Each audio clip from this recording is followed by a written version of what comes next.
Hey there, Nicole Vanderwall, Search Marketer here, and I wanted to take you over a pretty big mistake that I see in a lot of Google Grants accounts, specifically sometimes in paid ads accounts as well, is that we all know that in the Google Grants account, we need to be using max conversions or max conversion value, right, with the target CPM. So what happens is that especially new Google Grant marketers will have 1 to 2 conversions set up in their account. They'll then launch their campaigns and give them, a month or 2 or 3, and they'll say, okay, well, my account isn't spending. It has very low impressions, very low clicks. And I look into the account and there's 0 conversions.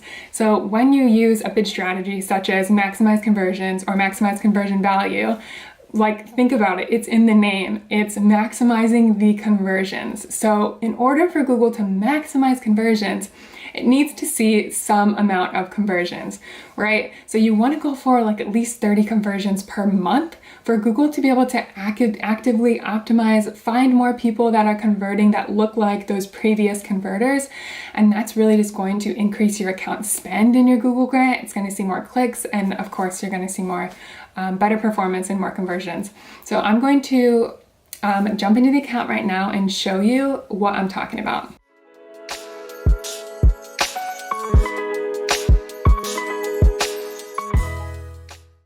So a lot of nonprofits do come to me and they are really stuck because they can't spend in their Google Grants account. They feel like they've set everything up right and they've, got a couple of conversions in their account. However, they're just not spending. They're not getting impressions, which means they're not getting clicks and conversions. So this is a problem because as a nonprofit, you really want to be able to utilize as much as the $10,000 per month as possible.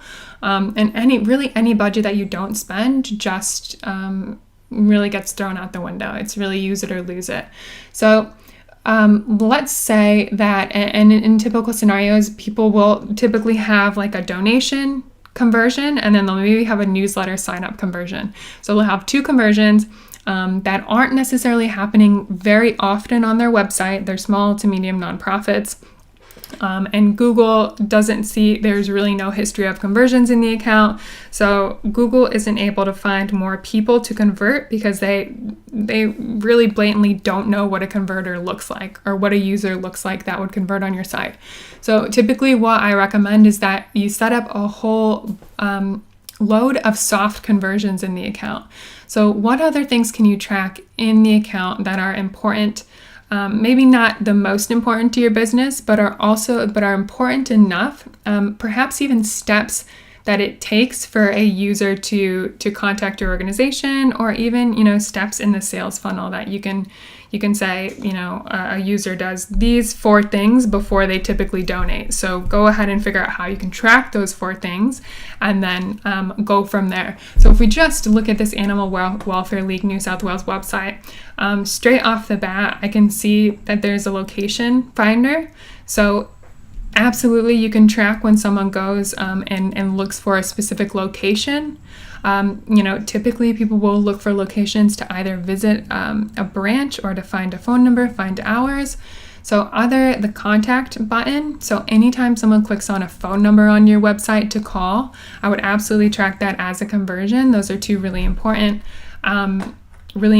sort of outreach, soft conversions I would call, or I would set up. So there's also a phone number down here. I would set that up as a conversion. There's an email, us. I would set that up as well.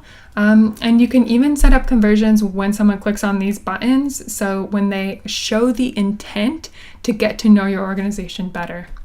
So I typically sometimes will use these social icons, typically as secondary conversions, but those are also options as well. Subscribe for email updates. So I know we said that they already had set up the donate now and the newsletter subscriber. So there's also become a volunteer form. So that's a form we can set up.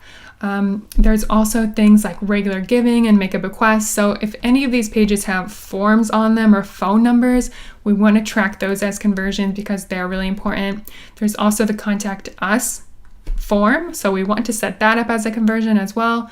Really what you want to be setting up as conversions on your site is really a way to think about it is if a user has the intent or makes the intent to get to know your organization more. So, anything that they can do on site to really get to know the organization more or to ask for more information, we really want to be setting up as a conversion. So as I said in the intro, you want to be looking for at least 30 conversions per month. That's really going to help your account spend. And then, you can add all these conversions in as primary conversions in the beginning, in the very beginning, right? But then what the goal is to, once you're getting more and more of those primary conversions, so let's say 30 a month, then you want to start marking all of these other conversions as secondary because they're not as important, right? So you add them all in at first to get the account going, to get it trucking along, and then you start marking all of the conversions as secondary that aren't, donate now or newsletter subscriber. Okay, so I hope this video explained a little bit better, why your account might not be spending if you are using max conversions and what else you can track on site to help